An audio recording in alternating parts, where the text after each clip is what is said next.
समंदरी तूफान बिपरजॉय के पेश नज़र पाक फौज की इमदादी कार्रवाइयाँ जारी हैं। सजावल के इलाके खरुचंद में सड़क समंदरी लहरों की नजर हो गई। पाक फौज के इमदादी दस्तों ने कश्तियों के जरिए मकामी आबादी की मुंतकली का अमल शुरू कर दिया। गारोचन और केटी बंदर में भी मकामी आबादी की पनाह गुज़ीन कैंपों में मुंतकली का अमल जारी है।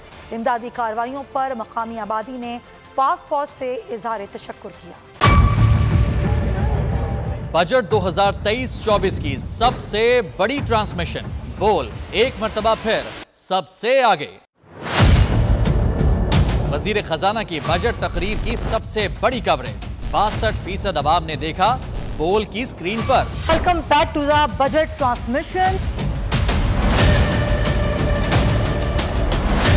सबसे बड़े पैनलिस्ट और रिपोर्टर्स की बड़ी टीम ने बजट के लम्हे लम्हे की अपडेट से किया बाखबर अपनी आवाम को। गुजरात अदाफ में यूं कह रहा हूं कि एक तरफ ये ख्वाहिश है कि लोगों को रिलीफ दी जाए, क्योंकि इलेक्शन सर पर है, तो कोई ऐसा बजट दे जो पॉपुलिस्ट हो। क्योंकि बोल रखता है खबर के हर पहलू पर नजर।